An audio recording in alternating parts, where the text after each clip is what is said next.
먼저 경제적 거래에 대해서 알아보도록 하겠습니다. 경제적 거래에서는 보상을 노사 간에 존재하는 경제적 거래 현상으로 볼 때 임금이란 종업원을 생산의 한 요소로 보고 이를 사용하는 데 지불하는 가격이라고 그 의미를 부여를 했습니다. 그래서 이런 거래는 결국 수요와 공급의 원칙에 따라서 노동시장에서 가격이 형성이 되고 거래가 이제 완성이 된다고 그렇게 보고 있는 거죠. 이 경제적 거래에서는 이제 뭐 몇 가지 문제점이 있는데요. 먼저 이제 노동은 일반 상품과는 달라서 자연적으로 소진이 되고 또 그 단위가 불명확하고 시장 정보가 불완전하기 때문에 공정한 가격을 결정하는데 어려움이 있는 문제점이 있고요. 두 번째로 보상에는 경제적 보상뿐만 아니라 비경제적 보상이 있으며 이것도 종업원의 욕구 충족에 중요한 역할을 하고 있음에도 불구하고 이의 존재를 무시하는 이런 문제점이 있습니다. 세 번째 문제는 노동의 주체인 인간을 상품으로 간주하면서 기업이 노동력을 구매하려는 것으로 보아 개인을 생산을 위한 수동적 도구로 본다는 것입니다. 이거는 인간의 존엄성에 어떻게 보면 큰 문제를 가져올 수도 있는 문제점이라고 할 수 있겠습니다. 두 번째로 심리적 거래에 대해서 알아보도록 하겠습니다. 보상을 심리적 거래로 보는 관점은 고용에 대해 개인이 특정한 형태의 노동을 임금과 기타 직무 만족을 위해 조직과 교환하는 심리적 계약으로 보는 것입니다. 임금 이외에 비경제적 보상의 존재를 인정하고 있고요. 보상에 대한 거래를 조직의 입장이 아닌 개인의 입장에서 보았다는 점에서는 경제적 거래 시각보다는 좀 진일보한 그러한 내용이라고 볼 수가 있겠습니다. 이러한 관점에서 직무 만족의 이제 어떤 원천이 되는 흥미로운 직무, 또 원만한 동료 및 상사와의 관계, 직장 안전, 뭐 이런 게 보상의 한 종류로 인식이 되고 있습니다. 이러한 심리적 거래에서도 문제점은 있는데요. 그 문제점은 보상이 조직과 개인 간의 객관적 거래 현상임에도 불구하고 조직 입장은 무시하고 개인의 욕구 충족 수단으로만 볼 수 있다는 것, 이게 심리적 거래의 문제점이 되겠습니다.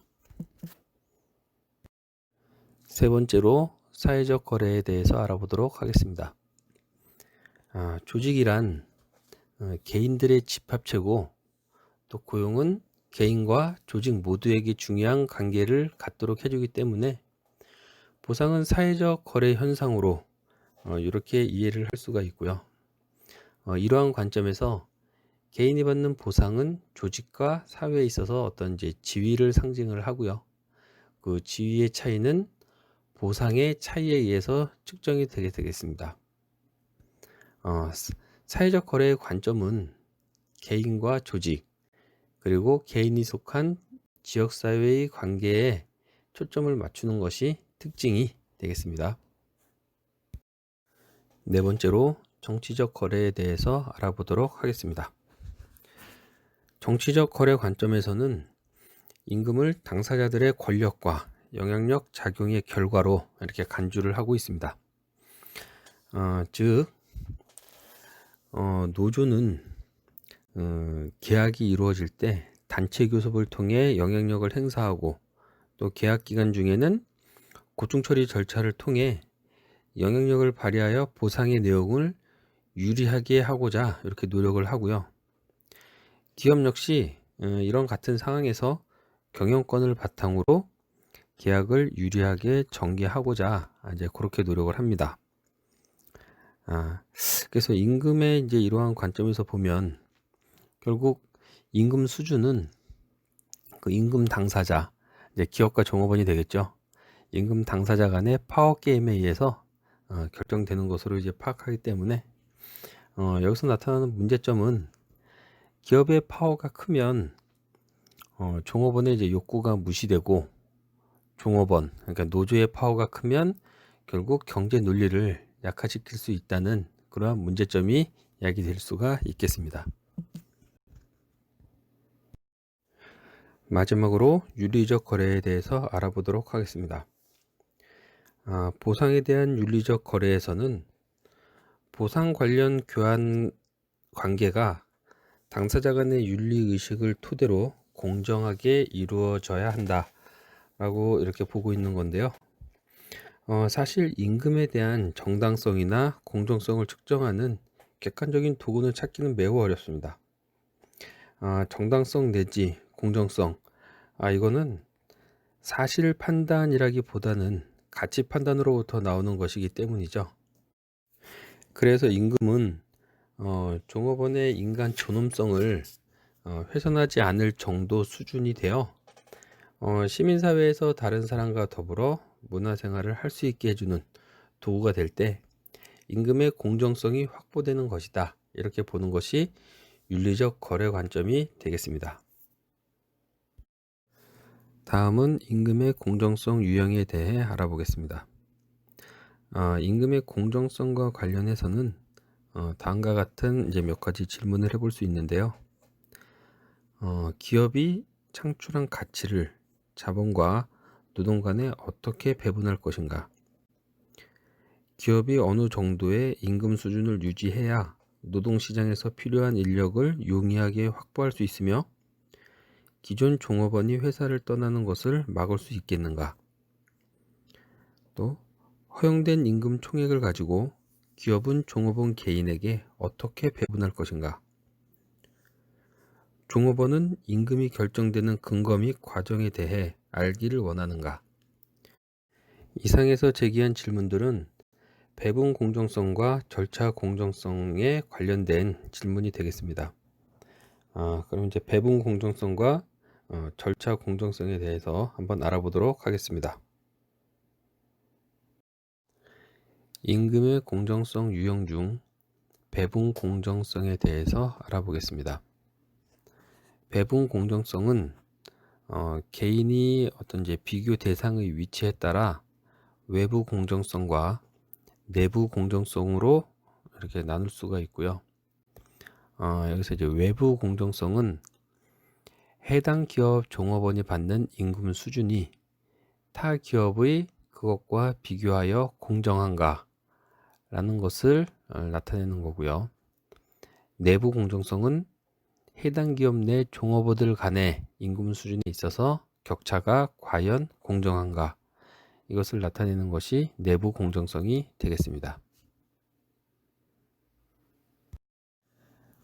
배분 공정성에 대해서 우리 과거에 우리 이제 학자들은 어떻게 얘기를 했냐면 1938년 이제 버나드는 공원과 유인의 크기가 같거나 유인이 공원보다 클 때 개인은 조작을 떠나지 않고 공원을 계속한다, 이렇게 얘기를 했습니다. 여기서 이제 유인이 결국 이제 그 임금이 되겠죠. 네, 이렇게 해석을 하시면 되고, 그 다음에 1961년 이제 호만스는 조직에서 보상이 주어질 경우 보상을 받는 사람들은 그들 각각이 조직에 희생하는 정도에 적합한 보상이 배분되기를 기대하는데, 이러한 적정 배분의 지각을 배분 공정성이라고 하였습니다. 계속해서 1963년 아담스는 개인이 보상에 대한 공정성을 인식할 때 자기가 조직에 투입한 것과 받은 것을 주관적인 지각을 통해 인지한다는 것을 얘기를 하고 있고요. 또한 공정성 지각에 타인을 끌어들인다라는 것을 얘기하고 있습니다. 여기서 얘기하는 이제 공정성 지각은 종업원 개인은 자기가 받은 임금이 공정한지를 임금 자체뿐만 아니라 비경제적 보상까지 포함하여 이제 판단을 한다 라는 것을 이제 공정성 지각의 하나로 보고요. 또 개인이 기업에 제공하는 인풋이 크다고 판단될수록 아웃풋에 대한 기대가 커진다. 예, 여기서 인풋은 개인의 어떤 그 노동이 되겠죠. 그 노동이 클수록 아웃풋, 어떤 이제 아웃풋은 임금 아니면 어떤 복지, 이렇게 기업에서 제공해 주는 것, 이런 것에 대한 기대가 커진다라고 이렇게 얘기를 하고 있고요. 또한 자신이 받은 임금의 공정성을 지각할 때 반드시 타인 혹은 비교 집단을 동원한다. 예, 이게 공정성 내용이 되겠습니다.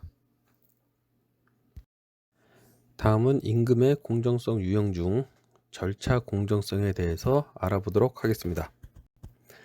일단 절차 공정성은 임금 결정이 이루어지는 절차가 임금 액수만큼이나 종업원에게 중요하다는 논리에서 출발을 했습니다. 이러한 절차 공정성은 결국 종업원의 임금 제도에 대한 수용성을 높이는 데 이제 기여를 하게 되고요. 절차 공정성 확보를 위한 이제 규칙이 좀 있는데요. 4가지 정도 있습니다. 그거를 보시면 일단 정보의 정확성. 임금 결정 과정에 활용되는 정보는 정확해야지만 공정성 획득이 가능하다라고 이렇게 보는 거고요. 네, 수정 가능성.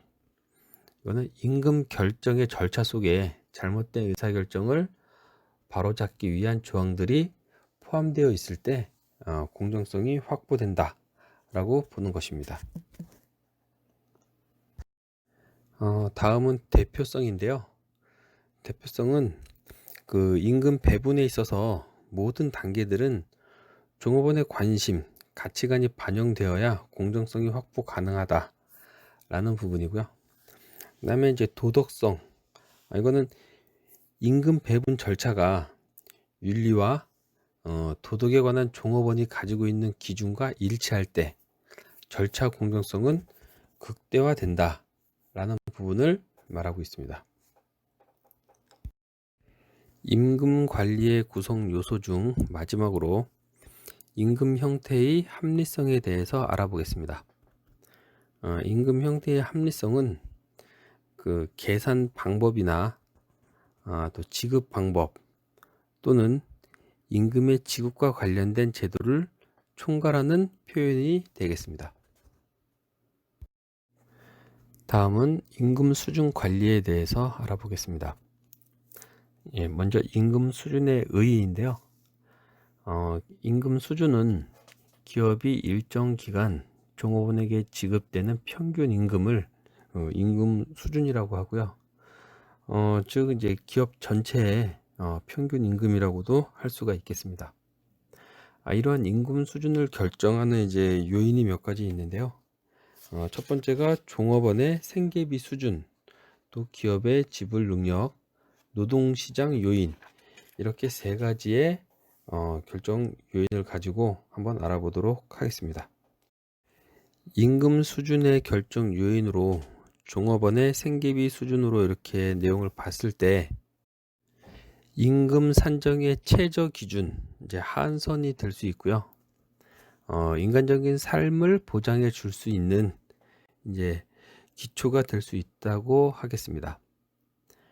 그래서 이러한 생계비 수준을 파악하는 방법으로는 생계비 측정 방법과 근로자의 어떤 라이프 사이클에 의한 방법, 이렇게 2가지 방법이 있겠습니다.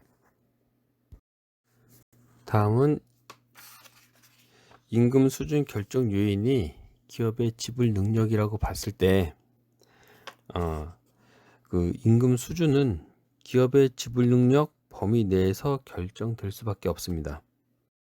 기업의 지불 능력은 임금 수준 결정의 상한선이 되고요. 지불 능력 산정은 업종이나 규모, 설비 능력 등에 따라 다양하게 이루어지기 때문에 생산성 분석과 수익성 분석 등을 통해 종합적으로 파악해야 할 것입니다. 다음은 노동시장 요인을 한번 살펴보도록 하겠습니다.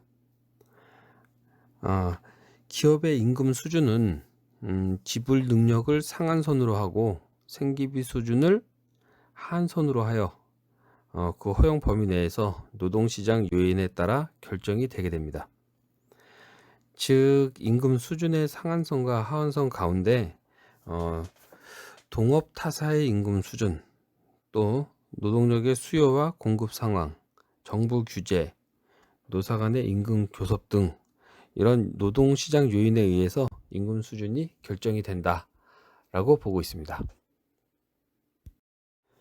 다음은 임금 수준의 조정에 대해서 알아보겠습니다. 임금 수준 조정은 이제 세 가지로 승급, 승격이나 베이스업, 최저임금 제도, 이렇게 세 가지로 구분해서 알아보도록 하겠습니다. 먼저 승급, 승격인데요. 승급은 임금 곡선상에서의 어떤 이제 상향 이동을 나타내는 말이고요. 이제 이것은 이제 미리 정해진 임금 곡선에 따라서 연령, 근속연수, 능력에 의해 기본급이 증대되는 것을 말합니다. 다음에 승격은 직무의 질이 향상되는 것에 의한 이제 어떤 이제 임금 상승을 나타내는 거고요. 이것은 보통 승진과 병행해서 이렇게 나타나게 됩니다. 다음은 이제 베이스업인데요. 베이스업은 임금 곡선 그 자체가 이제 상향 이동하는 것, 즉 근속 연수, 연령, 직무 수행 능력 등의 변함없이 임금이 증가되는 것을 말하고 있습니다. 다음은 최저임금 제도입니다. 최저임금 제도는 근로자의 임금이 일정 이상이어야 하는 제도라고 할 수 있고요. 최저임금 이하의 그 임금으로는 채용할 수 없게 하는 제도가 되겠습니다.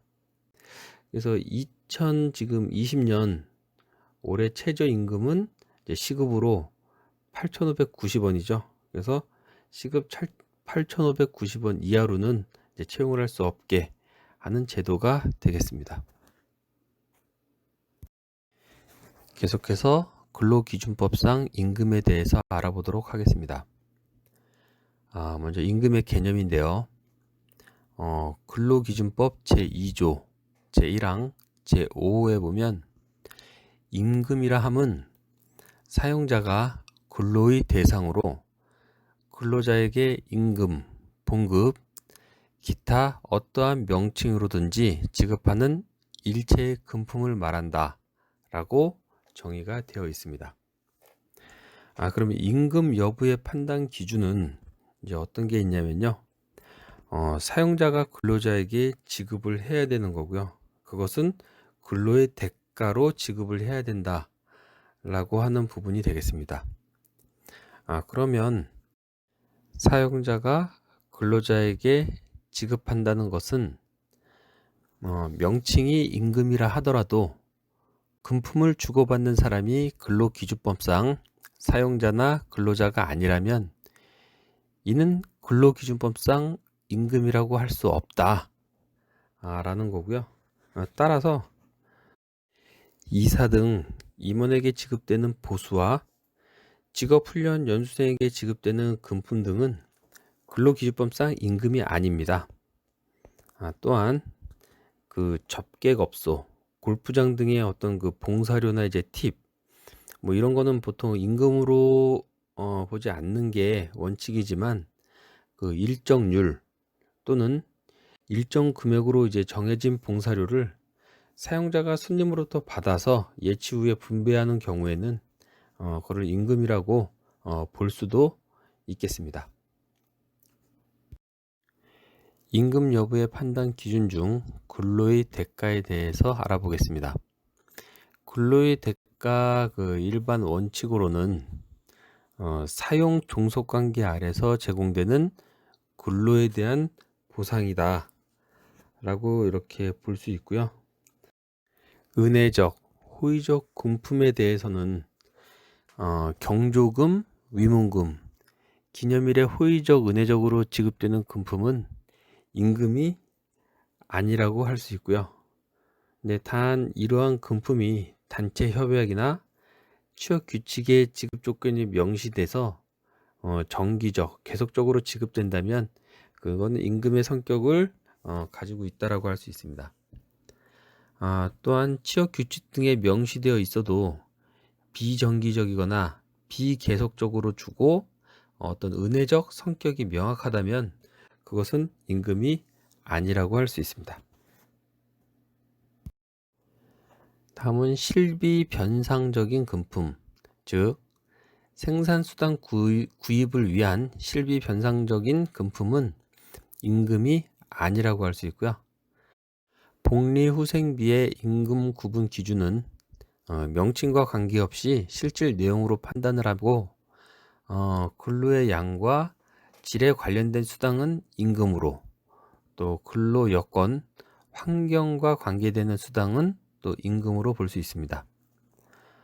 그리고 손해보험성 보험료 부담금, 사회보험료, 이제 사회보험료면 이제 국민연금이나 건강보험료 중 이제 회사 부담금, 이런 거는 임금으로 볼 수가 없겠습니다.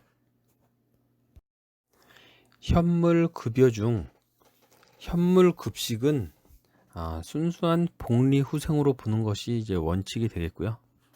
근데 이제 단 현물급식을 일정 금액 상당으로 어떤 이제 환가가 가능하고 식사를 하지 않는 자에게는 이제 상품권 등을 이렇게 줘서 일률적으로 부여되는 것이 인정된다면 그거는 임금으로 볼 수도 있습니다. 다음은 이제 기타 법정 수당, 보상, 퇴직금에 대한 부분인데요. 휴일, 휴가 수당, 가산 수당은 임금으로 보고요. 해고 예고 수당은 임금이 아니라고 할 수 있습니다. 또한 휴업 수당은 사용자의 어떤 귀책 사유로 인한 보상이라는 점에서 임금으로 보통 해석을 하고요. 하지만 이제 평균 임금 범위에 포함되지는 않습니다. 그리고 이제 퇴직금은 통상적 의미에서 임금과는 그 성격이 크게 다르기 때문에 임금이라고 할 수 없겠습니다.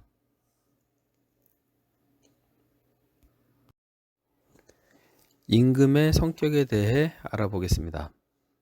임금의 성격은 기업의 특성과 종업원의 특성으로 나눠서 이렇게 볼 수가 있고요. 기업의 특성에 따른 임금의 성격은 생산 원가 요소, 종업원 유치와 유지의 요인, 기업 경쟁력 요인, 이렇게 볼 수가 있고요.